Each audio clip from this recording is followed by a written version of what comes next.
match area one more time. And there you see, somehow we've gotten another 2-1 matchup. I think we just had an issue with our pairings this round, so that is a bit unfortunate. But let's take a look. Let's take a look at Levia, and it seems like we do have the name wrong there. This is not a Dromai deck. This is a Lexi deck, so apologies for that. We are going to see Alan Chavarin on Levia. Talk to me about this quiver. I see a lot of Lexis only using the quiver of Abyssal Depths. Is it simply a sort of sideboard and deck size decision, or like should I be including that quiver in my Lexi decks, in this field? Yeah, I think it is all about sideboard options. Like you're trying to preserve as many spots as possible, and if you could, you would want to play both. I think quiver of Abyssal Depth has a key role to play into the fatigue matchup. You just want it against Oldhim. You want to be able to rebuy. But in most matchups, I think you would really prefer Quiver of Rustling Leaves. It's just that the edge you get from it is so much smaller than the edge you get from actually playing that other quiver in your deck. So a Beast Within is not usually what you see sort of played out vanilla, usually looking to banish that and get the trigger. But I do want to point out, just looking at the Levia deck, we do have 2 Mandible Claws. This does sort of hint at a more Blood Rush Bellow oriented build. That is definitely Levia's pivot turns. We do see a Pummel on this Beast Within, so it's going to be taking a card. Our Lexi player here opting to not block, and thus does eat the Pummel, which I think is the correct decision. If you do suspect Pummel, don't block, don't lose another card unless it's critical to your life total. No on-hit trigger outside of the Pummel with this, so although it's a good play for our Levia player, I think that Lexi's going to be just fine. Yeah, and this is a weird little Levia list. I believe Blood Debt list being presented. Things like Smash with Big Tree. Just trying to do some damage here. 8 pummels across the list. So going to be going ahead and trying to get that disruption on and just force some damage against this Lexi. I think that that's actually been the emerging version of Lexi that we've seen as time has progressed. And I say that sort of conservatively because we haven't seen too many Levia decks, but I do think we've seen it move a bit more away from Blood Debt, try to utilize the call, utilize Brother Spell, and then utilize these attacks that are sort of overstated, even though they don't defend, and fill the role as sort of an aggro beatdown deck.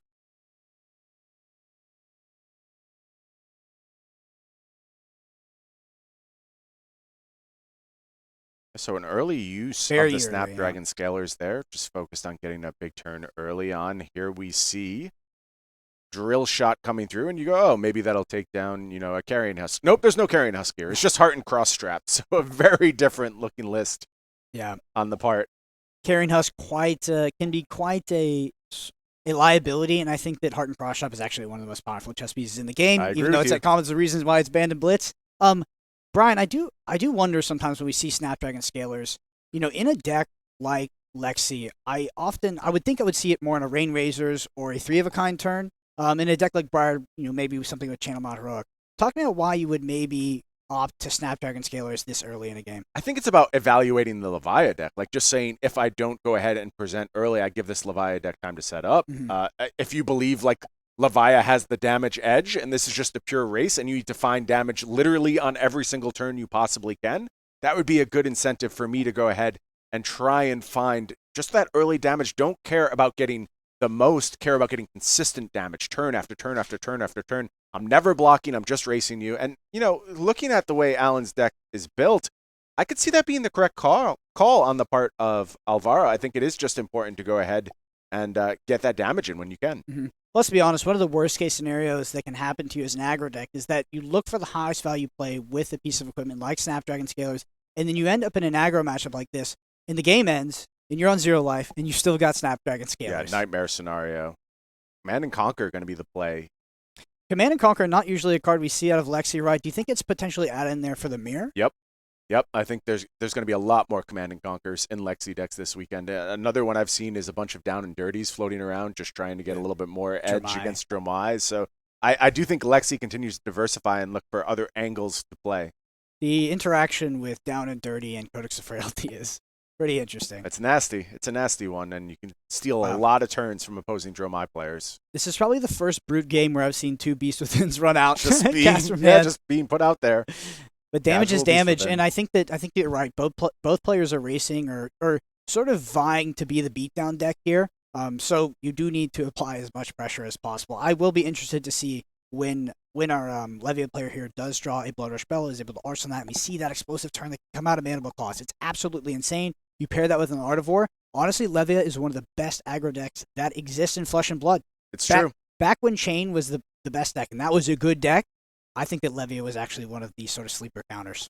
Yeah, I'm not surprised to hear you say that. I think Levia is a weird, complicated deck. It requires a lot of love to get the most out of it. It is sort of matchup dependent, but in matchups where it gets to do its thing, it is very unique in Flesh and Blood. It can do things that no other deck can, and I think that, you know, there's a reason it has engendered such fierce loyalty, Alan being the only Levia player in our field today, but obviously a well-loved hero. We see that bit of customization on the hero card, a little bit of a damage distress look, and I do think Levia has a place in this metagame, in past metagames, and in future metagames. It is a unique hero, even if in this case the text box is almost entirely blank.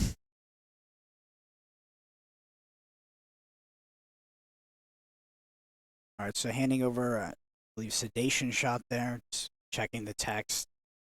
Give another Forego again, Arrow. Yeah, and just damage being presented over and over. Looks like Wrecker Romp in hand alongside a Barraging Beatdown. So I could see Alan just saying, send me the bill, and I'm going to try and come back bigger on this turn. Yeah, interesting to... I'm interested to see how this 4-card hand for our Levia player plays out. I think we're going to be rolling some dice. That's my expectation. Yeah, so do I. And that's, look, like, if you want to say a reason that Levia is maybe not as popular as she could be, it comes down to spots like this, where like the damage output of your hand is so dictated by that Scabskin Leather's activation. And there you see Alan moves it forward, going to take a roll of the dice. How big is this turn going to be? Are we going to have to rebuy with something like Gambler's Glove? And you see a hearty shake here from Alan, knowing how important this is. Throws it off the table.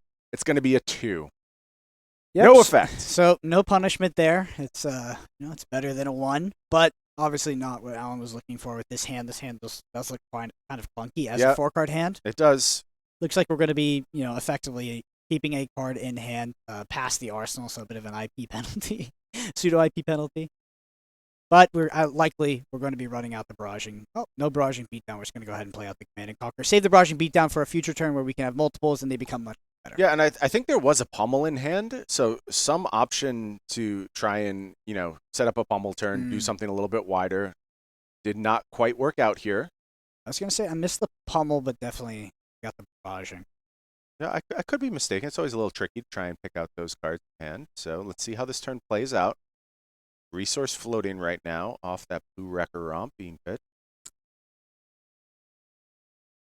Interesting for our Lexi player here to play around pummel or to play around Command and Conquer because they're having no arsenal. For me, this is my favorite kind of Command and Conquer as a Lexi player. It's like, I'll take it all day. Ship it. When we're in racing scenarios, you do have to take advantage of the fact that this actually represents a less damaging Command and Conquer. When Command and Conquer is also costing you cards from Arsenal, it represents a lot more damage, Brian. but it's just a Look huge block here.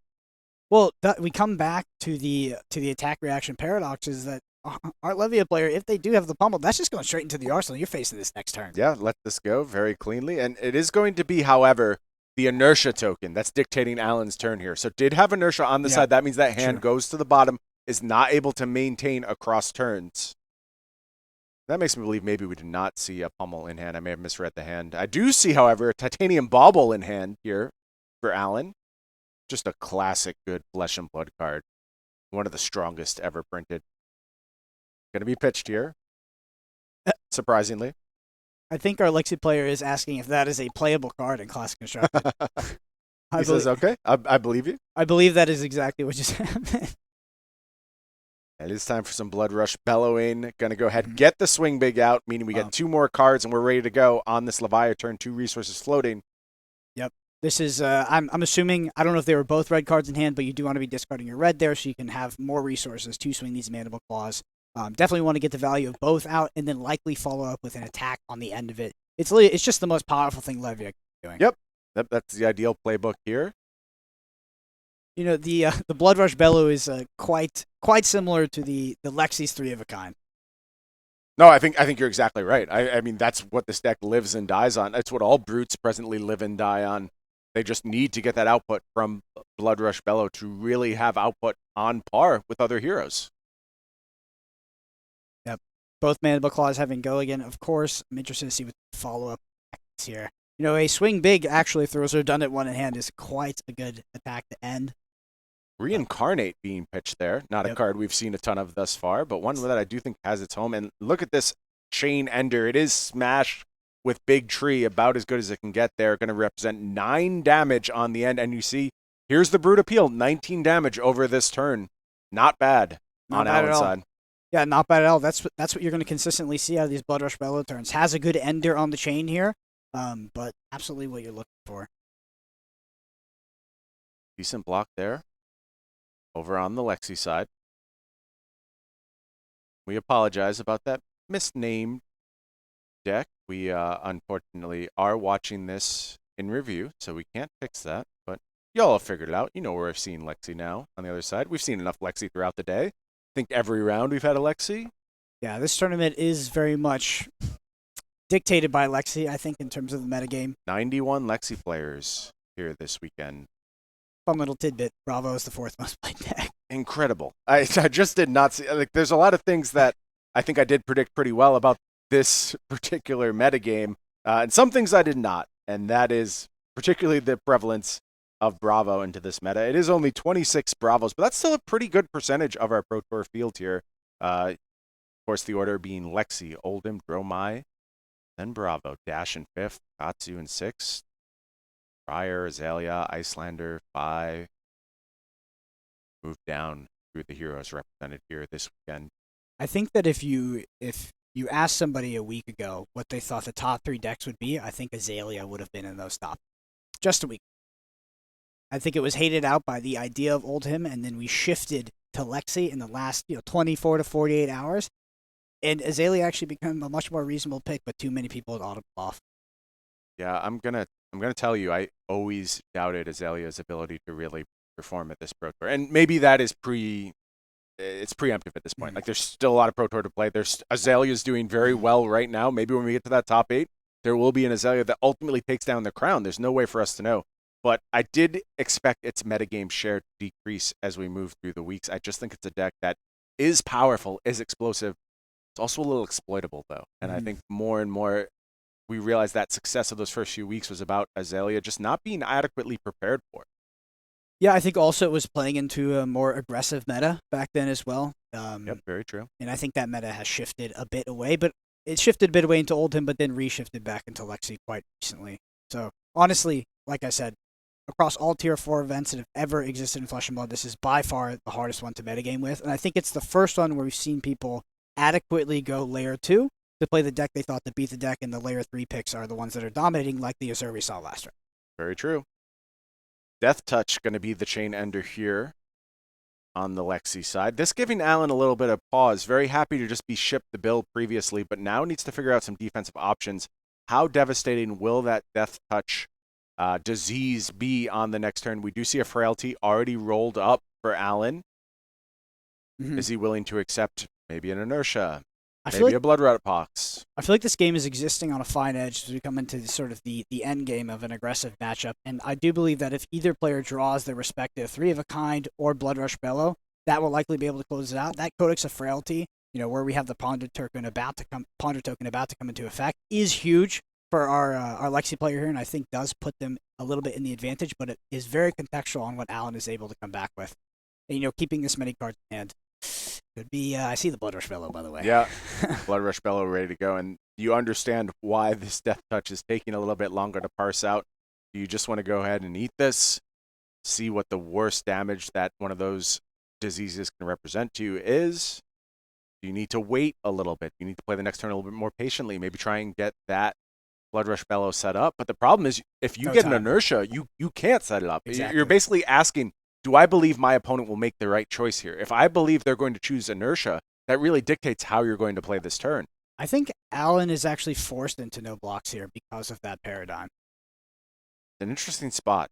Is forced to play out the hand and just go for value because it's not going to be able to save that Bloodrush Bellow in order to arsenal on the following turn. one of the reasons I love Death Touch so much is just it presenting these type of situations and just being like a strange, complicated card that forces both players into sometimes unanticipated play patterns. You know, I do think that ultimately this is going to force Alan to make the correct decision, which is to play the Blood Rush Bellow. But I do think that, you know, now Alan might have to get lucky with the cards that he draws off of Blood Rush Bellow in order to draw the resources to swing both claws, which are both going to be sort of neg damage here. Yeah, not ideal. You certainly would love to skip that frailty a little bit, but it is going to be a second frailty here from Alan. Interesting.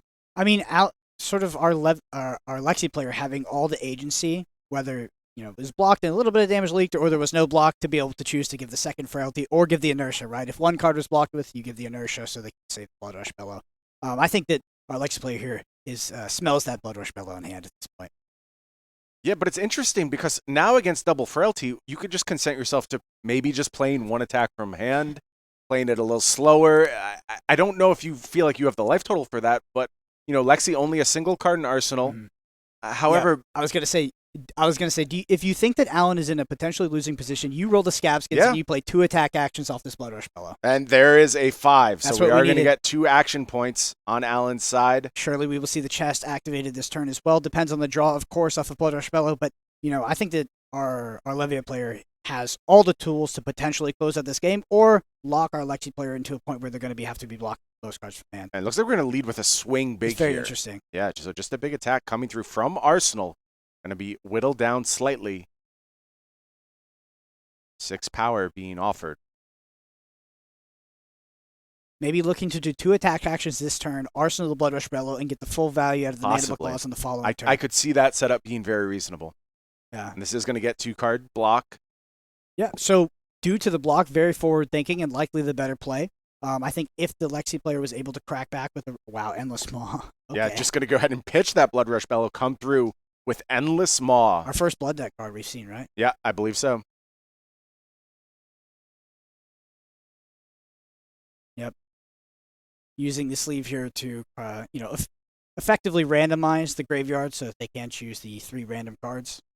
Levia players always come prepared, in my experience. They're always ready to deal with this situation. Endless Maw is such a powerful card out of Levia. I think, honestly, one of the reasons to play the deck, I know especially in Blitz, this card is incredible. Yeah, like I said, Levia's power output is there. Like, these cards are very, very real. It just hasn't all come together into quite the right package yet. We are going to go ahead and shut off Blood Debt on this turn critically. Our first critical Blood Debt shutdown for Levia as we banish a 6 power attack. Now deal with this attack. Pretty big attack. Coming in for 9 is this Endless Maw. Are there going to be a couple more cards committed? Opted to pitch the Blood Rush Bellow as well. Would it have been possible to activate the chess piece there and then Arsenal the Blood Rush Bellow? Yeah, interesting decision to just go ahead and go all out here.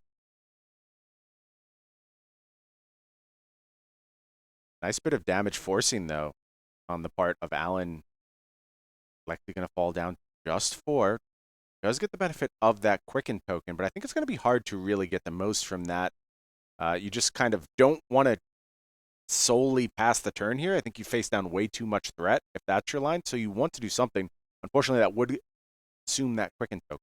Yeah, I think our Lexi player is unlikely presenting 11 damage here, which would be the critical value. Yeah, and it is just going to be arsenaling up that Rainrazor's trying to play towards this next turn. And what does Alan have to represent on this turn? It is going to be another roll of these Scabskins. Big roll coming up. Vigorously shaken by Alan, and it is going to be another 5. 2 action points headed the way of our Levia player. Yeah, rolling Scabskins when your opponent is 4 and you have full tempo in the game is definitely an intense play for sure. Yeah, time for a little pack hunt action. We are going to see our first instance, I believe, of Intimidate in this game. Trying to get a key card out of hand, trying to get that next big attack. If there's another instance of Intimidate, the writing is very much on the wall here. We don't expect that. It's not often that this Levia deck should be intimidating, but you never know.